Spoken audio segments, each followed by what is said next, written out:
ஏன்ட நான் நேத்து வேலூர்ல போனேன், ஒரு பத்திரிகை சகோதரர்கள் என்கிட்ட கேட்டாங்க பட்ஜெட் எப்படி இருக்குது அப்படின்னு கேட்டாங்க.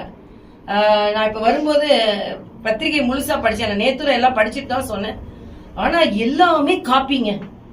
நீங்க காப்பி அடிக்கிறது காப்பி அடிச்சுட்டு மத்ததுல மக்களுக்கான நல்ல திட்டங்கள் கொடுக்கறாங்க. 9 லட்சம் கோடியை தாண்டி இன்னைக்கு இந்தியாவிலேயே அதிக கடன் வாங்குகின்ற மாநிலமாக தமிழகம் இருந்து கொண்டிருக்கிறது. ஆக ரூ போட்ட பட்ஜெட்டுக்கு ஓ போட முடியாது என்பதுதான் எனது ஒரே கருத்து.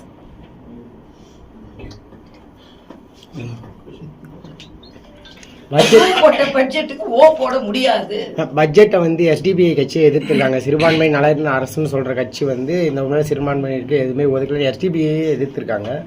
அது சிறுபான்மையினரோட அந்த திட்டங்களை பொறுத்த வரைக்கும் அது நீங்க எப்படி பாக்குறீங்க? சிறுபான்மைக்கு இல்ல, பெரும்பான்மை மக்களுக்கு எந்த திட்டமும் அங்க இல்லையே. என்ன திட்டம் இருக்கிறது என்று நான் கேட்கிறேன். இன்னைக்கு வெற்று பட்ஜெட் தான் இங்க நடந்து கொண்டு இருக்கிறது. 9 லட்சம் கோடி கடனை வாங்கி கொண்டிருக்கிறார்கள். பெண்களுக்காக நாங்கள், அதாவது பெண்களுக்கான விடுதி கட்டுகிறோம் என்று சொல்ல, இது மத்திய அரசின் திட்டம். அந்த தோழி விடுதிகளே மத்திய அரசின் திட்டம் தான். அதே மாதிரி பெண் குழந்தைகள் பாதுகாப்புக்காக அதுவும் மத்திய அரசின் திட்டம் தான். இன்னைக்கு அம்மா அப்பா இல்லாத குழந்தைங்களுக்கு 2000 ரூபாய் உதவித்தொகை ஏற்கனவே மத்திய அரசோட PM கேர் திட்டத்துல வருடத்திற்கு அப்பா அம்மா இல்லாத, அதுக்கு ஒரு கொரோனால அப்பா அம்மா இல்லாத குழந்தைகளுக்கு வருடத்திற்கு 20,000 ஏற்கனவே வங்கி கணக்கில் செலுத்தப்படுகிறது. இது பிரதமரின் திட்டம் தான். ஆக மக்கள் மருந்தகம் என்று பிரதமரின் மருந்தகத்தை முதல்வர் மருந்தகம் என்று காப்பி அடிப்பாங்க. இன்னைக்கு பெண் குழந்தைகள் பாதுகாப்பு திட்டத்தை PM கேர் என்பதை, பிரதமரின் திட்டத்தை CM கேர் என்று கொண்டு வருவார்கள். அதே மாதிரி பிரதமரின் வீடு கட்டு திட்டத்தை கலைஞரின் வீடு கட்டு திட்டம் என்று கொண்டு வருவாங்க. விஸ்வகர்மா என்று 8.5 லட்சம் கைவினை கலைஞர்கள் இங்கே எங்களுக்கு வேணும் உதவின்னு சொன்னதை மறுத்துட்டு கலைஞர் கட்டும் திட்டம், வீடு கலைஞர் கைவினை திட்டம் என்று சொல்வார்கள். ஆக கலைஞர் பெயர் எதுலதான் வைப்பீங்க நமக்கு தெரியல. எல்லாத்துலயும் கலைஞர் பெயர் இருக்கணுமா? அதே போல திமுக எல்லா இடத்துலயும் என்ன சொல்றாங்கன்னா, வரி வந்து நம்ம கிட்ட ₹1 வசூலிச்சாங்கன்னா அதுக்கு 29 பைசா தான் கொடுக்குறாங்க. ஆனா பீகாருக்கு ₹1 வசூலிச்சா ₹7 கொடுக்குறாங்க. உத்தரப்பிரதேசத்துக்கு ₹2 மேல. தவறான தகவல் நான் ஒண்ணு சொல்றேன். GST முழுவதுமாக அந்தந்த மாநிலத்திற்கு கொடுக்கப்படுகிறது.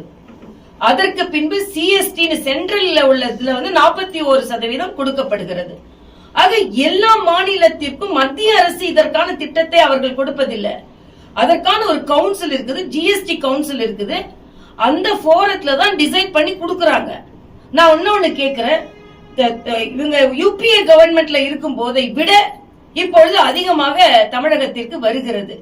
UPA கவர்மெண்ட்ல இருக்கும்போது தமிழக நலன் இவர்கள் எதுவுமே பாதுகாக்கலன்னு ஒரு கேள்வி கேட்கிறேன். இன்னைக்கு வந்து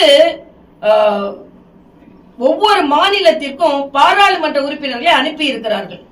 முல்லை பெரியார் பிரச்சனைக்கு கூட மாநில தலைவர் அங்கே உள்ள துணை முதலமைச்சர் தமிழகத்திற்கு வந்தா கருப்பு கொடி காண்பிப்போன்னு ஒரு கருத்தை சொல்லி இருக்கிறார். ஏன் சொல்லி இருக்கிறார்?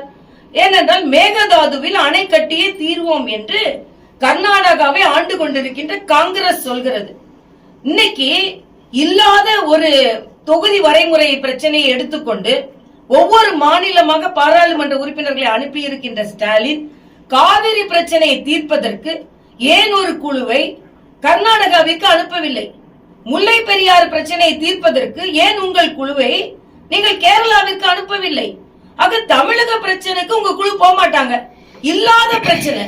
மரியாதைக்குரிய அமித்ஷா அவர்கள் தெளிவாக சொல்லிவிட்டார்கள், தமிழகம் பாதிக்கப்படாது அப்படின்னு. அப்படியே அறிவிக்கப்பட்டால் கூட அது பாராளுமன்றத்தில் விவாதத்திற்கு வரலாம். அதே மாதிரி அங்கே மேல உள்ள தலைவர்கள் எல்லாம் சர்வ கட்சி கூட்டத்தில் விவாதிக்கலாம். இல்லாத ஒரு பிரச்சனைக்கு உங்களது பாராளுமன்ற உறுப்பினர்கள் குழுவை அனுப்பி கொண்டிருக்கிறீர்களே. இன்னைக்கு முல்லை பெரியார் பிரச்சனை அவர் உயர் நீதிமன்றத்திலே நமக்கு எதிராக கேரள அரசு கருத்து சொல்கிறது, அதற்கு குழு அனுப்புனீங்களா? காவிரி பிரச்சனை இன்னைக்கு கூட மேகதாதுல அணை கட்டிய தீர்வோம்னு சொல்றாங்க. மத்திய அரசு அதற்கு அனுமதி கொடுக்க மறுத்து கொண்டு இருக்கிறது. ஆனா அதுக்கு குழு அனுப்புனீங்களா? ஆக தமிழக மக்களின் பிரச்சனைகளை பற்றி இவர்கள் கவலைப்படாமல் வேறு மாநில பிரச்சனைகளை பற்றி இவர்கள் கவலைப்பட்டுக் கொண்டிருப்பதனால் தமிழக மக்கள் 2026 ஒரு முடிவு எடுப்பாங்க. உங்களுக்கு கேரளாக்கு தானே குழு போகணும், போயிட்டு போங்க. கர்நாடகாவுக்கு தானே போகணும், போயிட்டு போங்க. தெலுங்கானாக்கு தானே போகணும், போயிட்டு போங்க. தமிழகத்துல இருந்து போயிட்டு போங்க. தமிழகத்தை மற்றவங்க பார்த்துக் கொள்வார்கள். தமிழக மக்களிடம் நேரடியாக வைக்கிறவங்க பாராளுமன்ற உறுப்பினர் யாராவது பார்த்திருக்கீங்களா? நன்றி சொல்ல வந்தாங்களா? உங்க பிரச்சனைகளை பார்க்க வந்தாங்களா? வரல. ஆனா இன்னைக்கு மாநிலமா போறாங்களாம் இல்லாத ஒரு பிரச்சனைக்கு. அதனால மக்கள் நன்றாக புரிந்து கொண்டிருக்கிறார்கள். இன்னைக்கு வந்து நேத்து நீங்க பாத்தீங்கன்னா 100 இடத்துல ஒளிபரப்புறாங்களாம். எதுக்கு ஒளிபரப்புனாங்க, யாருக்கு ஒளிபரப்புனாங்க? ஷேருக்கு ஒளிபரப்புனாங்க. எல்லா இடத்துலயும் செல்போன்ல வருது, தொலைக்காட்சியில வருது, மக்கள் வரி பணம். அப்ப விளம்பரம் தானே நீங்க பண்றீங்க. பட்ஜெட் தாக்கல் செய்யறதுக்கு முன்னாலே 100 இடத்துல நாங்க எல்லாத்தையும் நாங்க வந்து ஒளிபரப்புவோம் அப்படின்னு சொன்னா, அப்ப நீங்க எதை நோக்கி நீங்க பயணம் செய்து கொண்டு இருக்கிறீர்கள்? ஷேருக்காக ஒளிபரப்புனாங்க 100 இடத்துல. இதுல மக்கள் வரிப்பணம் எவ்வளவு வீணாய் கொண்டு இருக்கிறது, விளம்பரத்திற்காக இவர்கள் எவ்வளவு வீணடித்துக் கொண்டிருக்கிறார்கள். அதனால் இது வெற்று காகிதத்தோடு கூடிய பட்ஜெட் என்பதைத்தான் நாம சொல்லுவோம். ஏற்கனவே நான் சொன்ன மாதிரி ரூ போட்ட பட்ஜெட்டுக்கு ஓ போட முடியாத நிலையில் இருக்கிறது.